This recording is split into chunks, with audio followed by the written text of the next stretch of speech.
Mortes, assassinatos. O que se esconde por trás de tantos crimes? Existe um manual de homicídios? Existem falhas comportamentais por parte da vítima? A partir de agora, você vai saber mais sobre este tema aqui, Fatos Mortais.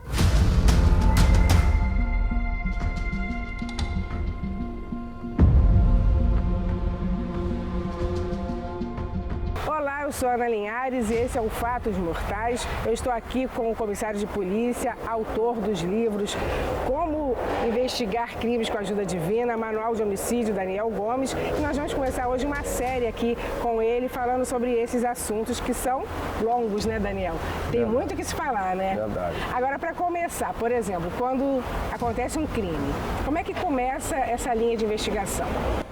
O crime, ele começa do local do fato, né? Tem uma tônica que diz que o cadáver fala.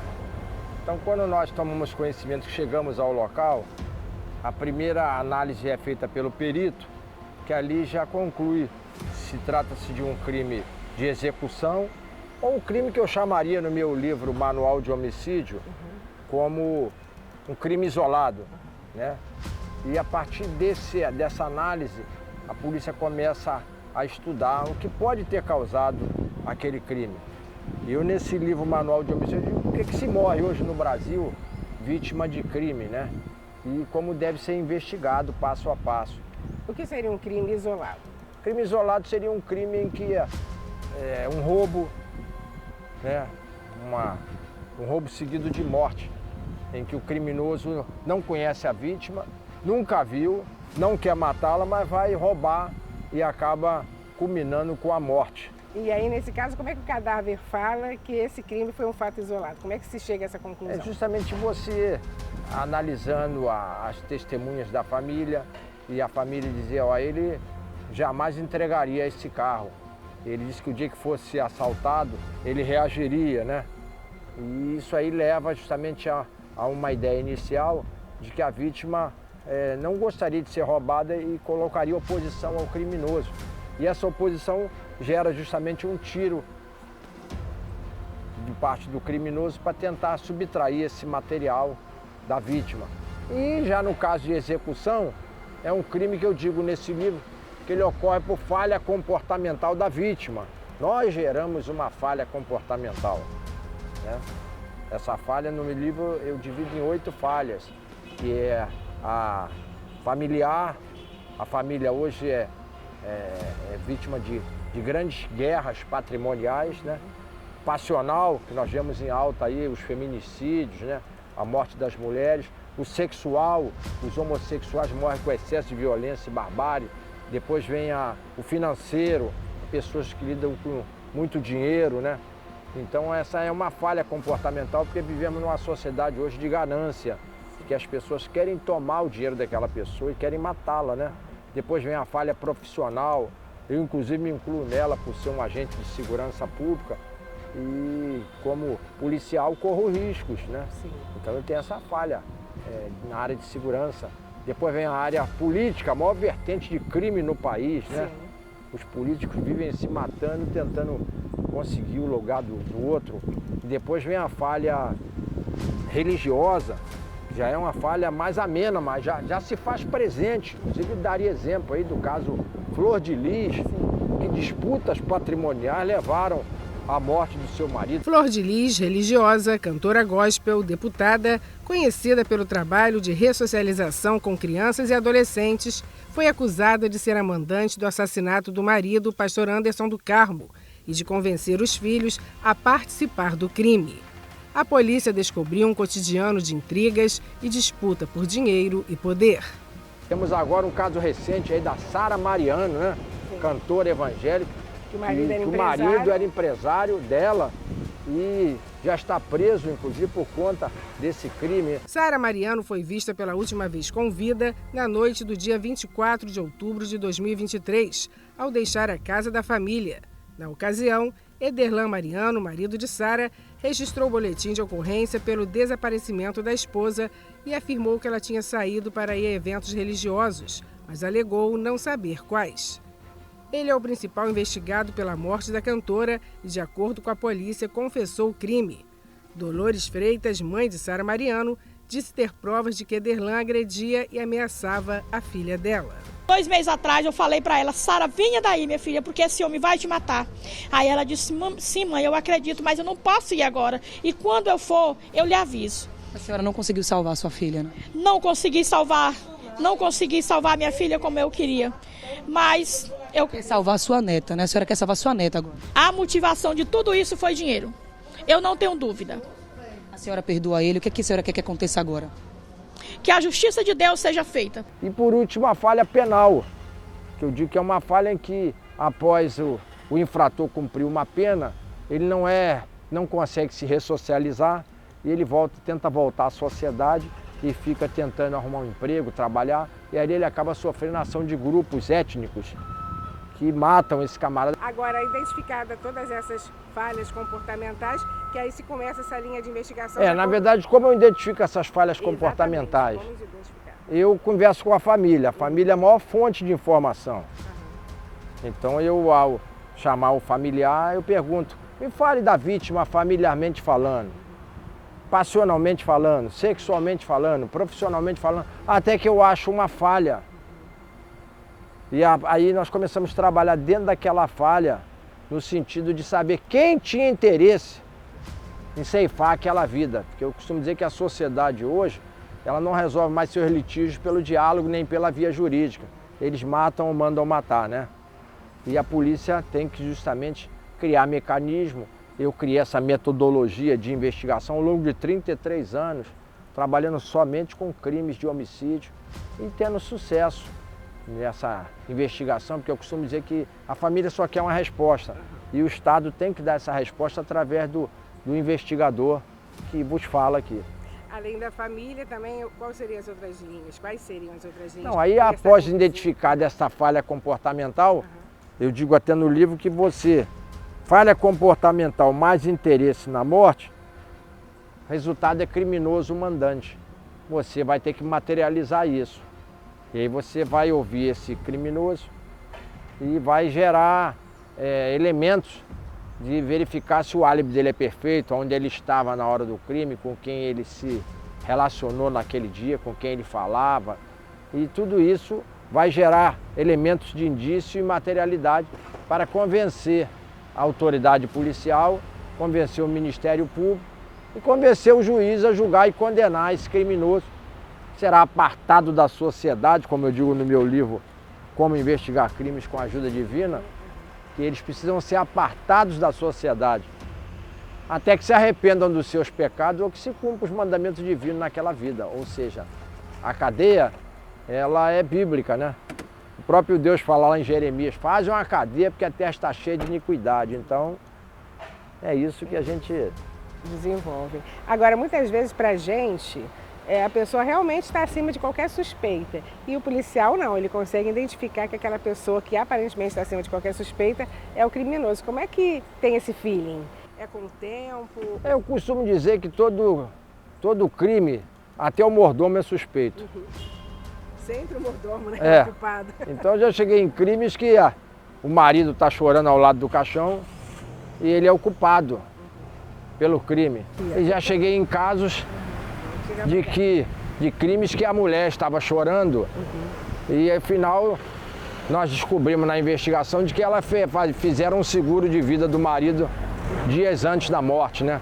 E vice-versa, o marido na feitura de seguro. O seguro é um fato que atrai muita cobiça, né?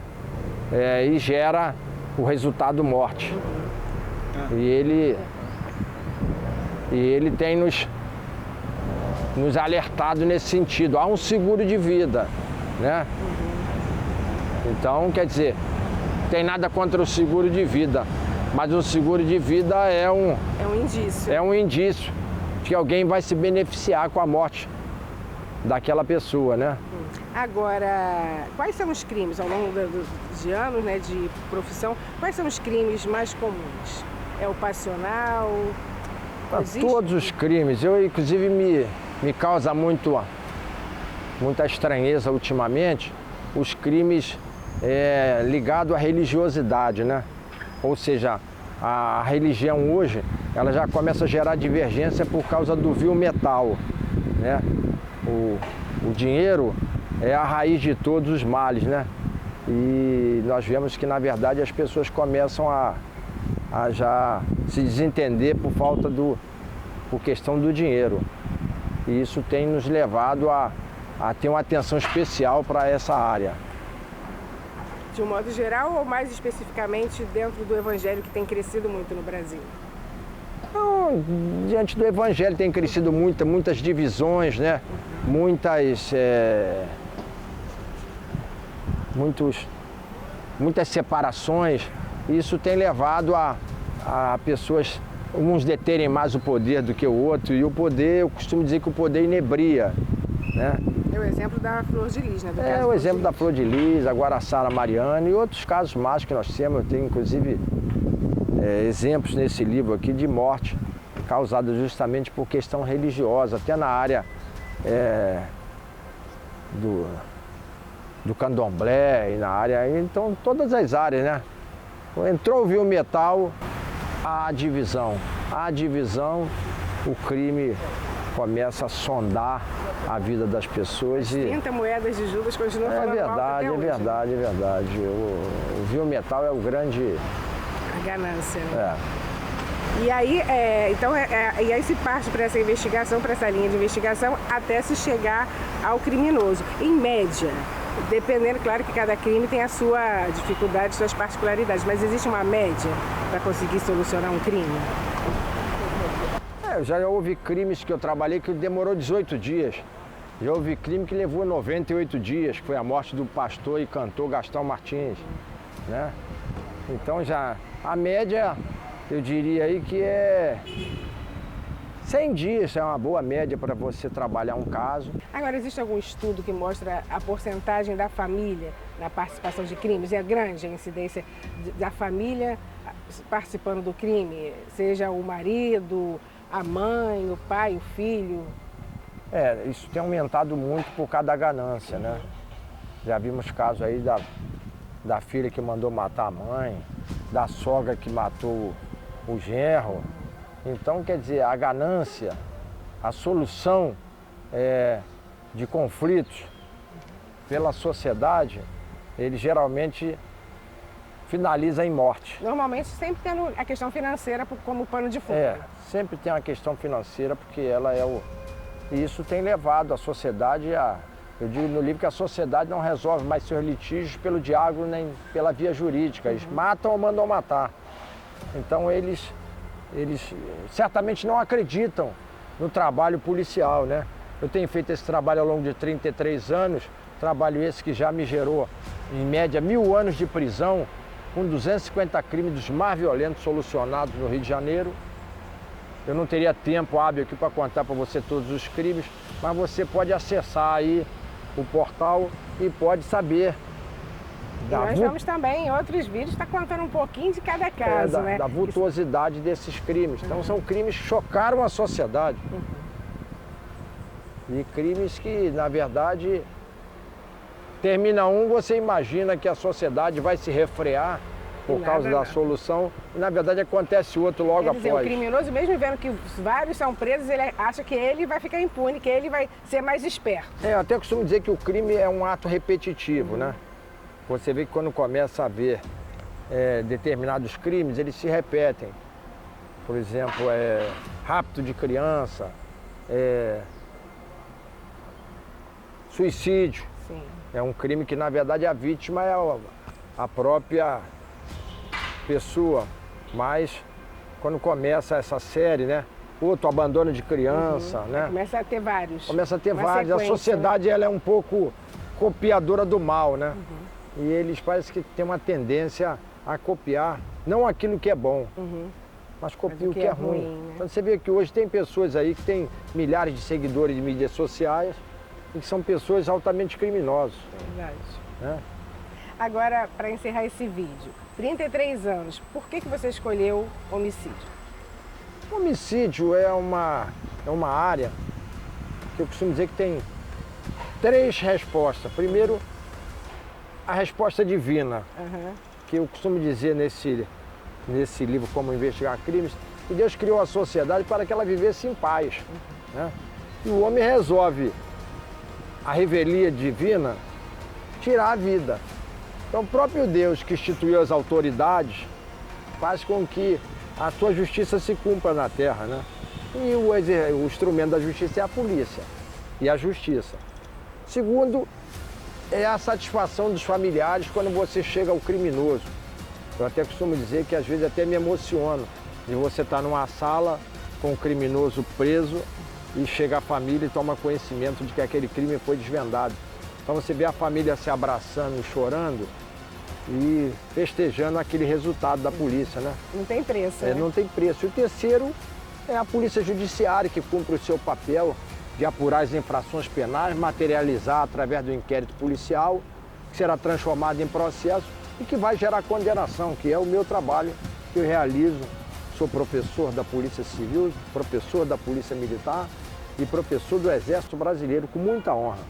Tá certo, Daniel, muito obrigada. Se você gostou desse vídeo, curte, comenta, dá sugestão também de temas que você gostaria de ver aqui. E a gente volta com o Daniel em outros vídeos com mais temas, com mais histórias para você. Mortes, assassinatos. O que se esconde por trás de tantos crimes?